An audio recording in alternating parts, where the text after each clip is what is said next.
Hi everyone. Today I want to show you this little rug that I'm working on and give you some tips because this is the first time that I've done a braided cord rug. So I braided the fabric, and this is not as easy as it looks on YouTube, right? I did the University of YouTube to learn how to do this. So you make the cords, it's just like a 3-strand braid. Nothing big about this, but they make it sound like it's going to take an hour. And no, it took a lot longer. And I am going to do a written article about this so you can go over there and read the whole thing with photos showing how to do it. But this video is just for some tips that I ran across. So first of all, this takes a lot longer. It probably took me about 6 hours to braid enough to make, I'm thinking that this carpet's going to be about 4 feet across. I'm not sure, but I will put, finished pictures of it in the article also. I used a fitted double sheet, like an old sheet. It was a queen size sheet. Okay, I opened it up, I cut the strips. This is the main strip. So every strip that I did had a piece of this in it. And then I added other colors so that it has, variations on the blues and the greens. And you can use whatever fabric you want. Everything that I used was woven. I think that if you use knit fabrics like from stretchy shirts, it's going to make it a lot more complicated. But if you're going to do that, make sure that you're adding it to woven fabric that doesn't stretch. And the reason for that is that depending on how you decide to put this rug together, it's going to turn into a bowl. And that's what happened the first time. I sewed this together the first time, and I will show you in the center here, I have the zigzag stitch. I don't like how this looks. Okay, and you can see it on here, but it is flatter. It's flatter in the middle.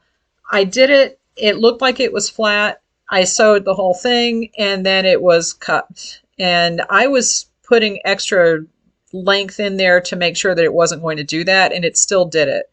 So I then spent 4 hours taking all the zigzags out, and picking out all the threads took another 2 or 3 hours. I will also say that I got a pet hair remover tool recently, and it works really well for picking up little extra strings in the rug. So I'm going to put a link to that under here too, because I'm going to use it for that now. But anyway, so I don't like how the zigzag looks. You can see the stitches, and I don't like it, and it flattens the fabric out. So what I did is I went back and I got the needle that I used to make the Amish knot rug. And I love making these rugs. They're fun. But it's a wooden needle. I got this on Etsy. I'll put the link in the description also. And I've been weaving it together using an extra strip of fabric. So on the back of this is the back of the rug. I'm doing one front, one back. This is the back, and you can see that the blue fabric here, this is extra. It's still the same sheet. I'm just doing like up and down, catching the outside loop in the strands of braid. And then when you're done, the front side shows all the colors. So you have the extra fabric woven in on the back, and you could use different fabrics to give it different colors. But the front side will have the coil, and you can see that it looks exactly like braids coiled up. See that? It's very cute. I really like this. I like making rugs. Excuse me. But I think I need to do it by hand. And I would suggest that you do it by hand also when you're sewing them. And I have not done, there is a method where you can do like a 4-strand braid. I haven't tried that, but I might. I mean, that might be my next one. I actually like I said, I like making rugs. It's kind of fun. But yeah, when I'm doing it this way with sewing it, I can put it flat on a table. I can make sure that it's not warping. And I think one of the things that I might have done that's not right is that I didn't do this super, super tight. It's tight enough, but there still is some stretch to it. So that's what I said, use the knit. If you're using a knitted fabric, put it with some woven fabric so that it won't stretch as much. Because when you're sewing this together, if you sew it with a machine with a zigzag, this is going to get stretched, and the other side is going to get stretched a little bit. And as soon as you stretch it, you change the length, and then when you've finished sewing it, it's going to warp. So doing it by hand, you can keep it flat, you can adjust it. If I make a stitch here too tight, I can just kind of pull it out. I can just pull this out a little bit. I can tighten it up. So you can get you can get this piece right up against this piece as you're working, and it's going to keep it flat. So those are just the tips that I came across. Also, I tore the strips. When I was doing this, I tore the strips, and it does leave strings. But what I found is that as you're weaving it and as you're braiding it, it's going to create strings anyway. So it's faster to just tear the strips of fabric off.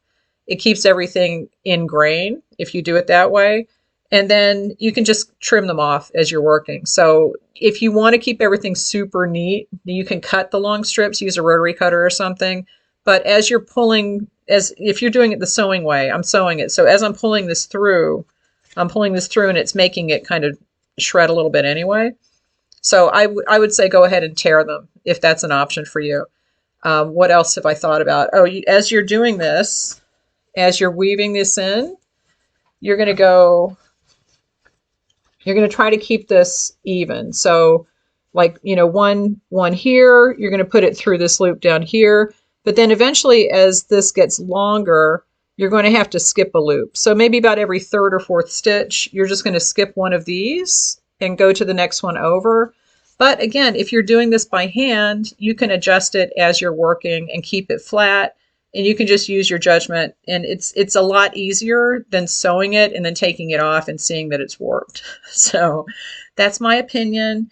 And I think I am going to take this center piece out. I am just going to go ahead and rip this out eventually when I'm done and sew this part by hand also. And it does, when you stitch it, it makes it flatter. So if you prefer a carpet that's flatter, then you should stitch it. I personally like something that's a little thicker. Because as you stand on it, it just kind of feels better. I stand on these carpets barefoot as I'm working, and it just feels better on my feet, and I just like the thicker one. So that's my personal preference. But if you have any questions, post them. I'm really enjoying doing this, but I think that there is a lot of trial and error. And the videos that I found on YouTube a lot of them are for rectangular carpets, and I can see why, because it's going to be a lot easier to keep that from warping as opposed to doing a circle where you're going to end up with a basket. Okay, so leave me any questions and I will be glad to answer them if I can. And I will put the link to the written article with photos for a tutorial on how to get started on this in the description.